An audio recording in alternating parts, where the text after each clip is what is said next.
Son 7 elementos. Y lo bendice. Señor, te doy gracias por estos alimentos que van a alimentar a 20.000 gentes y todavía va a quedar sobra para los perritos. Fíjense en el acto, ¿dónde está el acto de fe? Muchos creen que lo multiplicó y después lo bendice. No, Él lo bendice para que se multiplique. Él le da gracias al Padre por algo que no tiene. Le da gracias al Padre por algo que todavía no sucedió. Por eso es que no te sucedió, porque no le diste gracias al Padre por lo que todavía no te sucedió. No tienen que ver con salvar la reputación de alguien, como en el caso del novio al cual Jesús le transformó el agua en vino. Tampoco tiene que ver con alguien que se estaba por morir o que en su defecto había muerto, como la hija de Jairo, el hijo de la viuda o Lázaro. Tiene que ver con algo que bien podría catalogarse como una necesidad cotidiana, como algo común. Pero de pronto los milagros se meten de manera intrusa en las cosas comunes, cuando uno confía en Él y simplemente le entrega algo significante. Con algo insignificante Él puede hacer grandes milagros. Y el evangelista, uno de los evangelistas, Juan, en el capítulo 6 y el versículo 9 del libro que lleva su nombre, dice, él lo relata de la siguiente forma, esto de hacer un gran milagro con poquito. Dice, algún tiempo después, Jesús se fue a la otra orilla del mar de Galilea, el de Tiberias. Y mucha gente lo seguía porque veían las señales milagrosas que hacía entre los enfermos. Entonces subió Jesús a una colina y se sentó con sus discípulos. Faltaba muy poco tiempo para la fiesta judía de la Pascua. Cuando Jesús alzó la vista, vio una gran multitud, mucha gente que venía hacia él, y le dice a Felipe, ¿dónde vamos a comprar pan para que coma esta gente? No se pierdan esta pregunta que la hace el mismo Señor. No es irónico en lo que está diciendo, tampoco es una pregunta retórica. Realmente el Señor le está preguntando a Felipe, que era vecino del lugar, ¿dónde vamos a comprar comida, lunch, para toda esta gente? Jesús lo dice para ponerlo a prueba, porque ella sabía lo que iba a hacer, opina el evangelista Juan. Ni con el salario de 8 meses, ni con 8 sueldos podríamos comprar suficientes lunch para alimentar a cada uno, responde Felipe con buen tino, porque era la respuesta que tú o yo hubiésemos dado al ver tanta multitud. Pedro le dice, bueno, pero hay un muchacho que ahí tiene 5 pancitos de cebada y 2 pescados. ¿Pero para qué? ¿Qué vamos a hacer con eso para tanta gente? Jesús dice, hagan que se sienten todos como que van a comer. En ese lugar había mucha hierba, mucho césped. Así que se sentaron y eran 5.000 los varones. Jesús levantó los pancitos y los pescados, dio gracia y lo distribuyó entre todos los que quisieron y estaban sentados. Lo mismo hizo con los pescados. Una vez que todo el mundo quedó satisfecho, que comieron bien, que se llenaron, dijo Jesús, ya que voy a hacer el milagro de la multiplicación, que sobre algo para el perrito también. Recojan los pedazos que sobraron, no quiero que se desperdicie nada. Así que lo hicieron. Y con los pedazos de los 5 panes de cebada que les sobraron a los que habían comido, llenaron 12 canastas. 12 canastas para que, no sé, se llevaran a la casa. Jesús cuando multiplica no es solo para el momento, te va a multiplicar para que tengas al otro día, para que pongas en el freezer, para que invites a la suegra. Increíblemente Dios hace esos milagros. El punto central del milagro de Jesús es que alimenta, según las Escrituras, 5.000 personas con 5 panes y 2 peces. Juan dice, le pone un título, o por lo menos los escribas le pone un subtítulo a la historia y dice, Jesús alimenta a los 5.000. Pero la misma historia dice que había 5.000 hombres. Y eso no era un congreso machista. Había hombres, mujeres y niños. Así que yo creo que entre hombres, mujeres y niños bien pudieran haber unas 20.000 personas. 20.000 personas, 15.000, 18, partamos la diferencia, hagamos un promedio, había 20.000 gentes ahí. Este es un milagro que tiene que ver con lo cotidiano, porque cada vez que hablamos de algo sobrenatural, siempre estamos pensando necesariamente en el que está diagnosticado con cáncer, el que tiene un problema mental, el que sufre de parálisis, el que está en la pobreza absoluta. Pensamos que categorizamos a los milagros dependiendo de la imposibilidad humana de hacer algo. Pero Pero de pronto el Señor se mete en esto que a mí me encanta, que tiene que ver con lo cotidiano. Y este mensaje va especialmente para personas aquí, porque el Señor me dijo que las traería con este propósito. Personas que dicen, esta es la necesidad que tengo, y no hablo solo en términos económicos, sino en cualquier área de tu vida, y esto es lo que tengo para suplir y no alcanza. Hay personas con necesidades financieras y hay otras personas con necesidades sentimentales y hay otras personas con necesidades de cariño porque sienten una orfandad que se le metió en los huesos y le caló el alma, y miran lo que les falta, miran lo que tienen, y entre el debe y el haber no les alcanza ni para comenzar, no les alcanza ni siquiera para subsanar algo.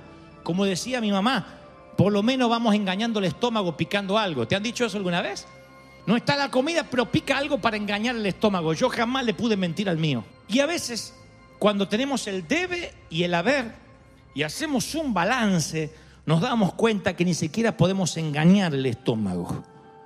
Ni siquiera podemos decir, bueno, puedo pagar una parte. Nada. Este mensaje va dirigido para los que sienten que la montaña es demasiado alto para escalar, la enfermedad es demasiado grave para afrontar, la deuda es demasiado heavy o demasiado pesada para que puedas decir, voy a sacar adelante y tarde o temprano voy a salir de esta situación. Y los intereses te comen y los acreedores te persiguen, y ya a veces ni siquiera quieres contestar el teléfono, porque cuando ves un teléfono desconocido y un área que no te es familiar, no quieres atender porque sabes lo que escucharás del otro lado. Palabras como collection, palabras como tiene que pagar, último plazo, intereses que crecen, y sientes literalmente lo que Simón cuando dijo, ¿qué vamos a hacer entre tanta gente con tan poquito? El Señor alimenta de hecho a 20,000 personas con 5 panes y 2 peces. Los alimenta con eso, tan poquito, porque el niño tiene algo de lo cual Jesús puede hacer un milagro. Mi pregunta es, si nadie hubiese tenido una loncherita, si no hubiesen estado los pececitos y los panes, ¿el Señor podía alimentar a esa multitud? Sí, Él podía crear un pez de la nada. Pero cuando uno ve a lo largo de todas las Escrituras cómo Jesús operaba los milagros, siempre le pide a alguien que entregue lo que tiene, que haga algo para que Él pueda hacer lo sobrenatural. Siempre.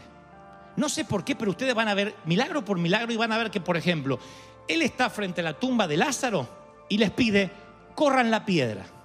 Yo diría, si no tienes poder, Señor, para correr la piedra, mucho menos para resucitar a mi hermano. Mínimo haz algo como a los Superman, la piedra se y sale el muerto de adentro. Pero Jesús está pidiendo, aunque sea a esas hermanas que dudaron, un único, si acaso un último acto de fe. Corran la piedra. Y entonces Él da la orden, Lázaro, sal fuera. ¿Qué creen? ¿Que porque estaba la piedra Lázaro no lo iba a escuchar? Estaba muerto. Lázaro no lo tenía que escuchar detrás de la piedra, lo tenía que escuchar detrás de la eternidad, detrás de la muerte. La voz de Cristo iba a traspasar el cosmos, el espacio y el tiempo, y se iba a ir a un lugar que era el seno de Abraham, y tenía que escuchar de allí la voz del Eterno llamándolo. No era la piedra lo que le impedía. Jesús no tenía un impedimento en la piedra, la gente la tenía, las hermanas de Pedro la tenían, de Lázaro la tenían, porque si ellas se negaban a correr la piedra, si las hermanas de Lázaro se negaban a decir no la correremos, el milagro nunca hubiese ocurrido. Jesús sana a un paralítico que bajan desde el techo 4 amigos, en lo que yo creo que fue el primer elevador de la historia. Lo bajan y dicen, nunca he visto tanta fe. Le perdona los pecados y le dice, toma tu camilla y vete. Pero Jesús no sabía que ese paralítico estaba afuera. En su omnisciencia no pudo haber dicho, hay un paralítico afuera que no puede entrar, no se molesten en romper el techo, ya está sano allá afuera. Sí podía haberlo hecho. ¿Por qué permite que abran un agujero en el techo? Yo siempre digo, ¿qué tal si tocaban una viga de esas que sostiene todo el techo y se cae amigos paralíticos y se mueren todos los que estaban adentro? Oye, tiene ahí a un ciego y lo manda a lavarse a un estanque. No puede sanarlo así nomás. Siempre Jesús está pidiendo algo. En este caso, le traen a Él la viandita o la loncherita del niño, y ese acto del niño de dar, lo único que tenía fue el catalizador del milagro, porque si ese niño no hubiera compartido sus panes y sus peces, no habría habido un milagro de multiplicación. Así que lo primero que yo entiendo y aprendo de esta historia es que si quieres que Dios te bendiga a lo grande, No esperes que lo haga si no le das lo poquito que tienes. Eso que tú dijiste, ¿y qué voy a hacer con esto? Entregárselo al Señor. Si no se lo entregas, no va a haber multiplicación.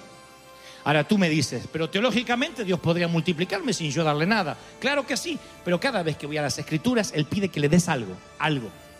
Un pequeño acto de fe, algo. Si tú dices, ¿y qué le voy a dar al Señor? $5, es una vergüenza. Si no le das los $5, no tendrás multiplicación. En el mundo natural, si tú das, te quedas con menos. Por eso muchos no les cuesta diezmar, porque dice, si ya me va mal, si le saco el 10% me va a ir peor. A mí me lo dijeron así. Si con 100 no me alcanza, me dice el pastor que para que me alcance me quede con 90. ¿Está loco? Algunos quieren que Dios le dé un diezmo. Otros empiezan a especular. Bueno, ¿el diezmo de qué? Después que le pago al IRS, del bruto, del neto. No, del bruto que pregunta esas cosas. Porque cuando Dios te bendice y te da lo que no tenías, tienes que diezmar. De allí que viene la bendición. Pero nunca Dios te va a bendecir si no entregas un poquito lo que tienes. Hablo de dar, porque es la única manera en que Dios nos puede dar. Si nosotros no entregamos la loncherita, Dios nunca va a hacer un milagro de multiplicación, un milagro de cálculos mayores. A veces tienes que dar lo único que tienes, lo poco que tienes para experimentar ese milagro. Pero cuando la cabeza se interpone en el camino del corazón, cuando decimos no, lo razono y no tiene sentido, es así cuando nos perdemos el milagro.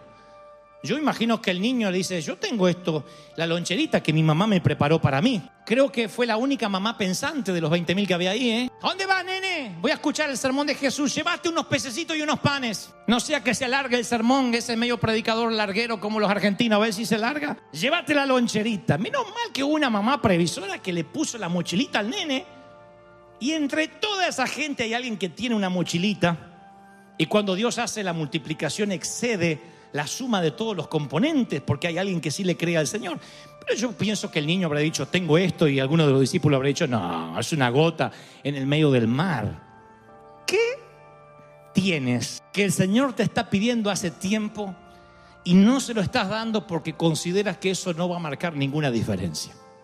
Yo te aseguro que muchas de tus actitudes han tocado por efecto dominó a una multitud. Nunca sabes a quién estás siendo de bendición. Simplemente si te lo guardas y te ocultas la loncherita, te quedarás sin el milagro de la multiplicación. Esa es la ley de la medida. Todos los días hay que entregarle la loncherita. ¿Es cansado? Y sí, es cansado. Porque uno tiene otra idea de prosperidad. Uno tiene la idea de que una vez uno hace un pacto y ya está, te hace rico para siempre. Eras Trump, eras Donald Trump. Ya está. ¿Y cómo te hiciste millonario? Y un día le entregué al Señor una linda ofrenda de como de $1,000 y a partir de ahí Dios me bendijo. No, es una ley de siembra y de cosecha. Todos los días tienes que entregar tu loncherita. Todos los días. ¿Qué es lo que tienes? ¿Qué es lo que sabes hacer?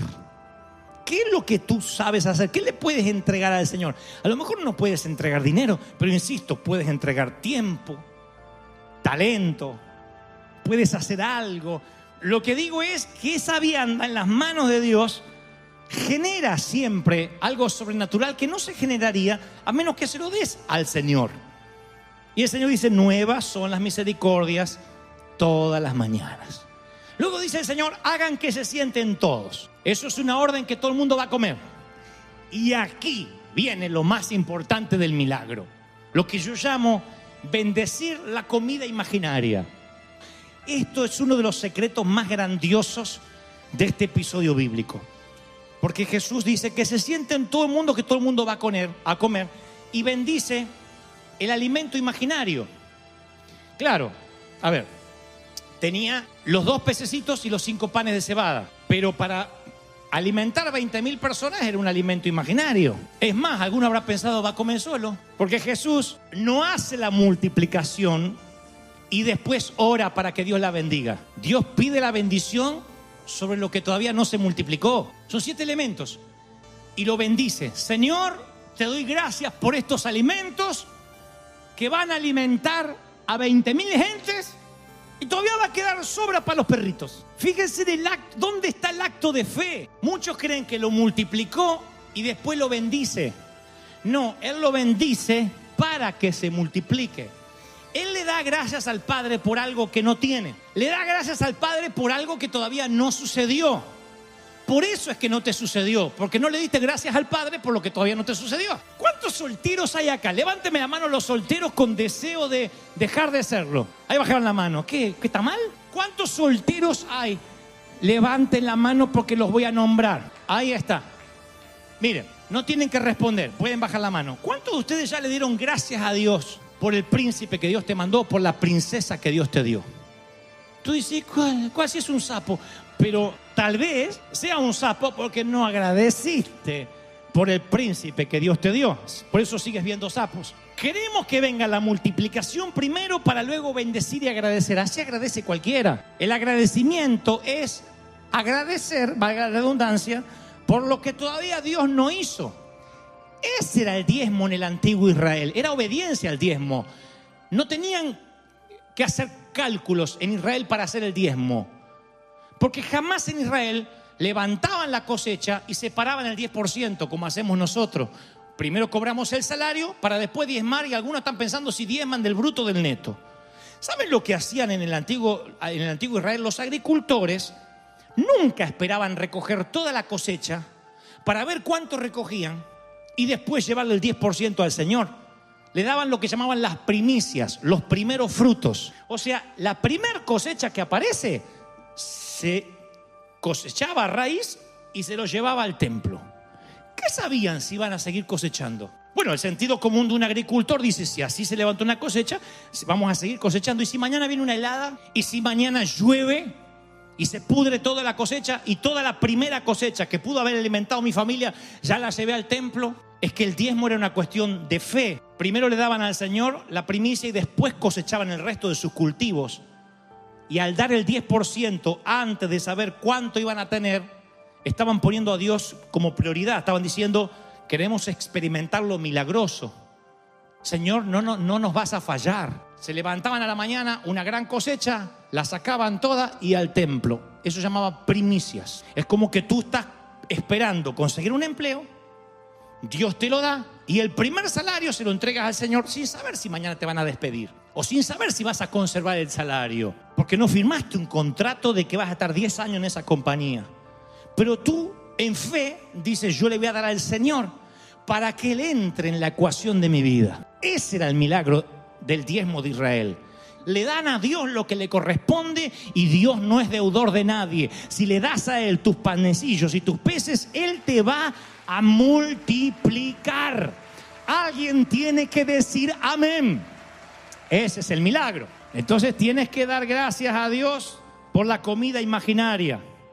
Señor, gracias porque me has bendecido con este sueño. Si estás estudiando, tienes que darle gracias a Dios por tu graduación. Tienes que darle gracias a Dios por las personas con las que Él te va a conectar y te va a sentar.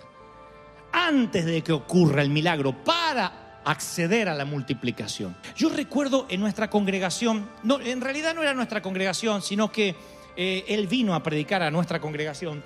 Un pastor que tenía solo una bicicleta, pero él le había pedido a Dios un auto. Y él decía, yo sé que con el auto voy a poder servir mejor al Señor. Eran tiempos donde tener un auto en Argentina era para potentados, aunque sea el auto que sea. Entonces él solamente podía tener la bicicleta, pero un día juntó dinero y compró un volante. Y él iba, cuando le invitaban a predicar, con su volante. Decía, me lo tiene, como decía, me lo estaciona. Y el ujier le tenía el volante y él predicaba. Y decía, y ahora me voy en mi Camry, mi Toyota. Pero que tenía nada más el volante. Pero él nunca dijo, oren por el resto del auto. Él siempre decía, hermano, den gracias a Dios, porque así como Dios me dio a mí un auto, así Dios te lo va a dar. Y todos a veces querían conocer el auto de él y él tenía el volante nada más. Algún soltero tiene que entender el mensaje que Dios está hablando hoy. ¿Por qué no agradece por el empleo que Dios te va a dar? ¿Por qué no dice, me voy a preparar, voy a hacer cursos porque voy a tener que hablar con gente muy importante? Dios te va a dar cuando realmente te obedezcas el mandamiento, te sientes a comer. Si no obedeces el mandamiento, que se sienten a comer y no te sientas a comer y te pones la servilleta, no va a haber milagro. Tienes que creerle al Señor. Tu milagro ya ocurrió. Tu milagro ya pasó, ya ocurrió. La multiplicación ya ocurrió. ¿Sí o no? ¿Lo cree? Ya ocurrió.